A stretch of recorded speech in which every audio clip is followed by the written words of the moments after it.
तो देखियो आप देख सकते हैं हमारे तिलोक भाई, मामू जी, सभी लोग जो है यहाँ को अभी ये भागवत सुनने के लिए जा रहे हैं।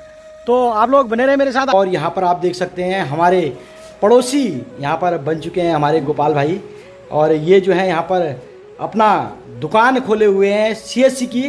तो कल को इसका जो है उद्घाटन है।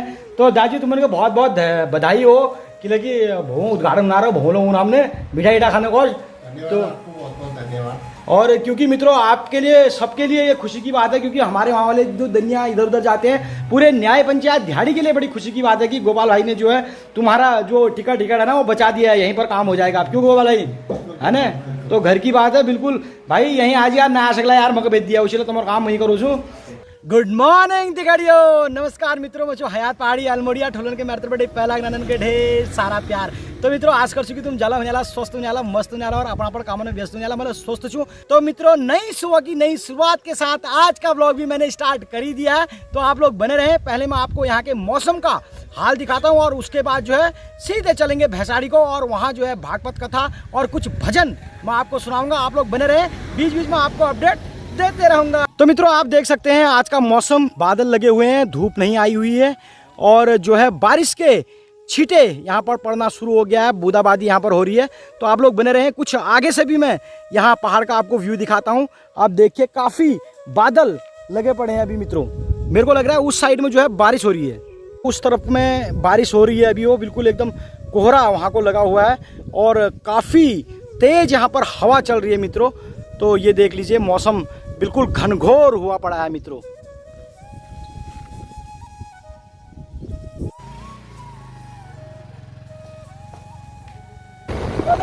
हम लोग चल दिए हैं भागवत के लिए, तो आप लोग बने रहे हमारे साथ। और कितना लोग भी गए हमारे वहाँ के मित्रों गाड़ी में, बिल्कुल मेरे को भी बोले थे, पर हमारे महेश भाई के साथ मेरे को जाना था इसलिए मैं रुक गया। ये एक बार आके जो है फिर वापस घर चले गए थे, फिर दोबारा आए हैं।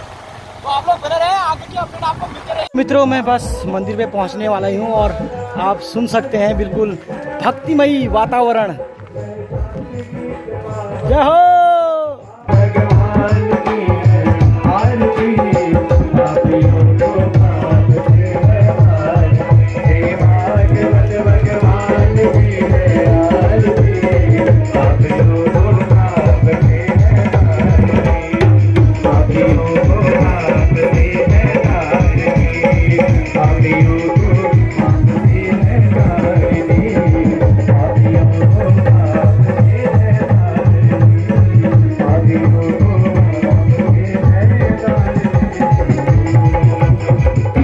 जैसे ही मंदिर पे पहुंचा तो यहाँ पर जो है आरती चल रही थी। तो मैंने कहा कि सीधे आपको पहले आरती दिखाऊं।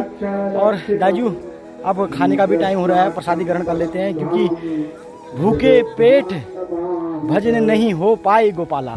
तो चलते हैं सीधे, पहले अपना प्रसाद ग्रहण करते हैं और उसके बाद जो है मैं आपको आगे की अपडेट देते रहूँगा। आप लोग बने रहे मेरे साथ। कर हेलो प्रसाद ग्रहण जाओ जाओ, आप भागवत में सुनो। हाँ हिटो हिटो मन लगा सुनिए। हाँ बिल्कुल मन लगा सुन बजाओ बजाओ ना, बढ़िया गीत बना भगवान भागवत लाग रहा फर्स्ट क्लास के ठुमा ठुमा नाच नाच बेर होय मो रोज उनारी चल ठीक है आज देख लिया, आज डांस करूँ मैं। जो यहाँ पर प्रसादी बनाने का कार्य है वो हमारे किशन चचा को सौंपा गया है, आप देख सकते हैं। और ये सभी लोग सेवा दे रहे हैं अपनी, ये सेवादार हैं यहाँ। ये देख सकते हैं नरू भाई, मोहन भाई और हमारे मेहपाल भाई और हमारे ललित भाई। तो मित्रों पहले प्रसादी ग्रहण कर लेते हैं, उसके बाद आगे की अपडेट आपको मिलते रहेगी। देख सकते हैं आज कड़ी चावल बनाया गया है प्रसादी में, और ये है हमारी चाची जी जो प्रसादी ग्रहण कर रही हैं। ये आप देख सकते हैं। तू गाँव जा को बिल्कुल, अरे गाँव बोले सुनी रू भागवत कश तो प्रभु कृपा निधान। मित्रों ये देख लियो बिल्कुल यो पकौड़ी बना रखी और यो फर्स्ट क्लास कबेरे प्रसादी। और मैं एक स्टार्ट कर छूँ और तुम लोग करो थोड़ा थोड़ा प्रसादी ग्रहण और बैठ या बिल्कुल एकदम आसमा। हाँ मान लो जिनारी वहीं बिल्कुल भागवता कुछ कथाएं और कुछ भजन कीर्तन डांस तुम उनको जरूर दिखूंगे। उससे मंद बुद्धि होंगे, पाखंडी होंगे और सत्कर्म सत्कार्य करने वाले नहीं होंगे। उनमें से सत्कर्म और सत्कार्य करने वाला हजारों लाखों में से एक होगा। भगवान की कथाओं को श्रवण करने से सत्कार्य करने की प्रेरणा हमें प्राप्त होती है। भगवत भक्ति सत्संग से ज्ञान प्राप्त करने की भावना से कथाओं का श्रवण किया जाएगा तो अवश्य ही भगवत चरणों में प्रीति होती है। एक महात्मा जी राम कथा सुना रहे थे तो एक व्यक्ति ने पूछा, महाराज राम कथा तो सुनी पर मुझे यह समझ में नहीं आया कि राम राक्षस थे या रावण थे। तो महात्मा जी बोले, न तो राम राक्षस थे न रावण थे, राक्षस तो मैं हूं जो तुझे समझा न सका। तो इसलिए कथाओं को समझकर मनन चिंतन कर हमें सद्मार्ग मिलता है उससे। और कथाएं हमारे जीवन की मार्गदर्शक है, हमारी पथ प्रदर्शक है, हमें सही सद्मार्ग दिखाती है और जिन्हें सुनकर जिन्हें अपनाकर हम अपना जीवन धन्य कर सकते हैं। तो कल की कथा में आपने सृष्टि का वर्णन सुना। प्रिव्रत उत्तान पादो सतरूपा पते सुतो वासुदेवस्य कलया रक्षायाम जगतः स्थितो। महारानी शत्रुपा और उनके पति स्वयंभू मनु हुए और मनु से प्रिव्रत और उत्तान पाद हुए। ब्रह्मा जी के सबसे बड़े पुत्र हैं मनु, स्वयंभू मनु। तो इनसे प्रिव्रत और उत्तान पाद दो पुत्र हुए। दो वृत्तियां हैं, सुरुचि और सुनीति। उत्तान पाद की दो पत्नियां हैं, सुरुचि सुनीति। सुरुचि और सुनीति। सुनीति को मनुष्य अगर ग्रहण करता है तो वह अचल ब्रह्म को प्राप्त करेगा, जबकि सुरुचि को जो गले से लगाएगा, सुरुचि को जो ग्रहण करेगा तो जीव संसार के जन्म मरण में ही पड़ा रहेगा। जाये उत्तान पादस्य सुनीति ही सुरीतिस्तयोः। और सुनीति जिसका पुत्र ध्रुव था तो उन्हें वैसी प्रिय नहीं थी। ध्रुव मतलब होता है स्थिर, दृढ़ और स्थावर, स्थायी, अटल। सुनीति ने अपने बच्चे ध्रुव को अच्छे संस्कार दिए, अपने बच्चे में अच्छे संस्कार डाले, सुंदर संस्कार डाले। माता सुनीति जहाँ भी सत्संग में जाती थी, जहाँ भी कथा में जाती थी, अपने छोटे से बच्चे को अवश्य ले जाती, अच्छे संस्कार उसको पड़ेंगे और अच्छे सद्गुण आएंगे।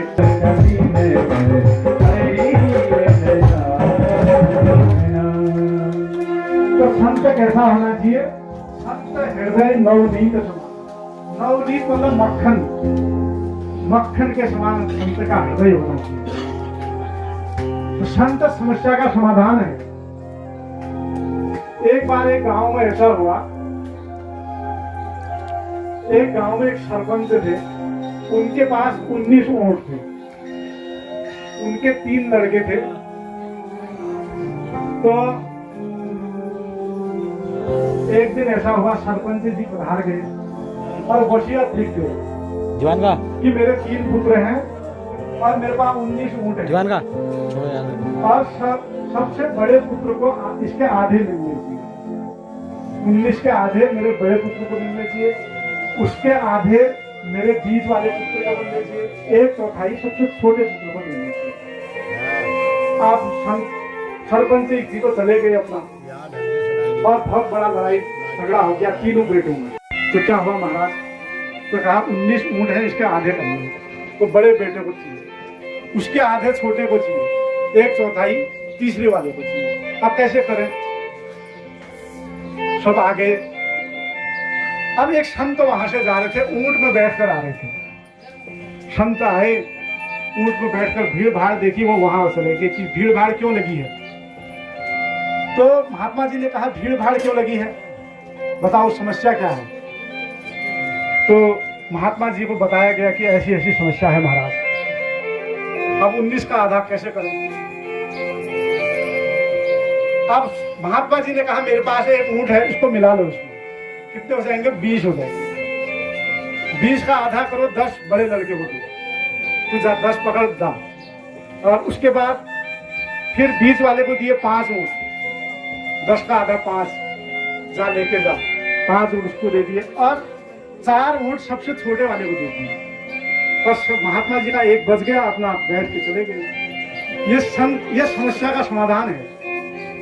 संत समस्या का समाधान होता है।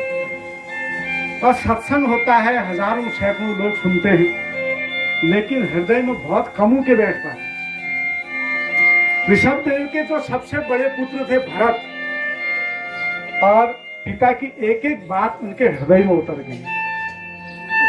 तो महाराज भरत बड़े ही भगवत भक्त थे, और भगवान ऋषभ देव ने अपने संकल्प मात्र से उन्हें पृथ्वी की रक्षा करने के लिए नियुक्त कर दिया। ऋषभ देव चले गए अपना वन में, और भरत को राजगद्दी पर बैठाया, और उन्हें भरत ने विष्णु की कन्या पंचजनी से विवाह किया। अब भरत ने एक दिन सोचा कि मेरे पिता कितने बड़े महापुरुष हैं, और इनका आदर्श ऊंचा है, और एक मैं हूं जो संसार में पड़ा हूं। संसार में रहना बुरी बात नहीं है, संसार को अपने ऊपर कर लेना बुरी बात है। भरत ने अपने पुत्र सुमति को राजगद्दी पर बैठाया और स्वयं वन में चले गए। एक पवित्र स्थान है दामोदर कुंड में, वहीं पर भरत ने समाधि लगा ली और बैठ गए। तो एक बार ऐसा हुआ, भरत जी गंडकी नदी में स्नान करके जब नित्य नैमित्तिक तथा शौचादि कर्म से निवृत्त होकर अपने आश्रम में बैठे, जोर से शेर गर्जा, और उसकी दहाड़ जब उस हिरनी ने सुनी तो उसके पेट में गर्भ था और उछलते समय गिर गया, और वह हिरनी जो हिरनी का बच्चा था वो नदी में बहा जा रहा था, और उस बच्चे को ले आए अपने आश्रम में आराम से।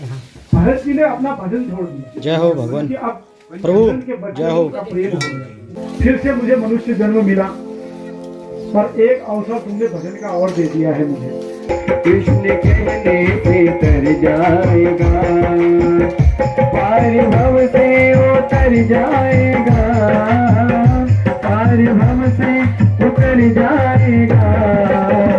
कृष्ण कहने से तर जाएगा, कृष्ण कहने से तर जाएगा, कृष्ण कहने से तर जाएगा, कृष्ण कहने से तर जाएगा। पार भव से उतर जाएगा, पार भव से उतर जाएगा, पार भव से उतर जाएगा, पार भव से उतर जाएगा। कृष्ण कहने से तर जाएगा, कृष्ण कहने से तर जाएगा, पार भव से उतर जाएगा, पार भव से उतर जाएगा।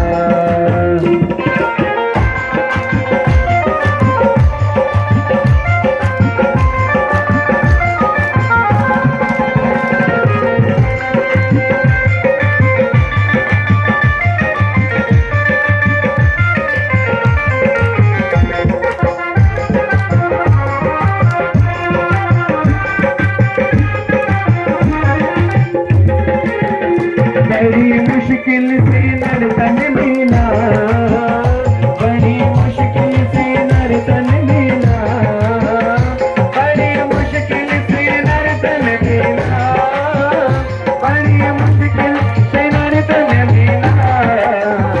क्या पता फिर किधर जाएगा, क्या पता फिर किधर जाएगा, पार भव से उतर जाएगा, पार भव से उतर जाएगा, पार भव से उतर जाएगा, पार भव से उतर जाएगा। कृष्ण कहने से तर जाएगा, कृष्ण कहने से तर जाएगा, कृष्ण कहने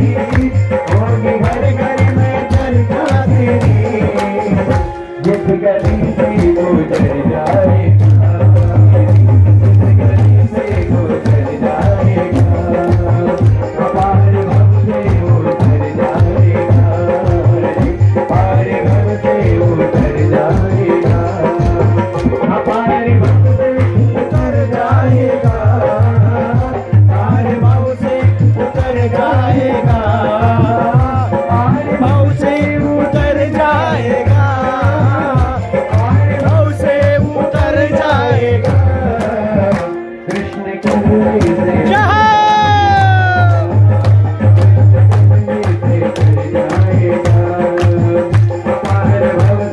उतर जाएगा।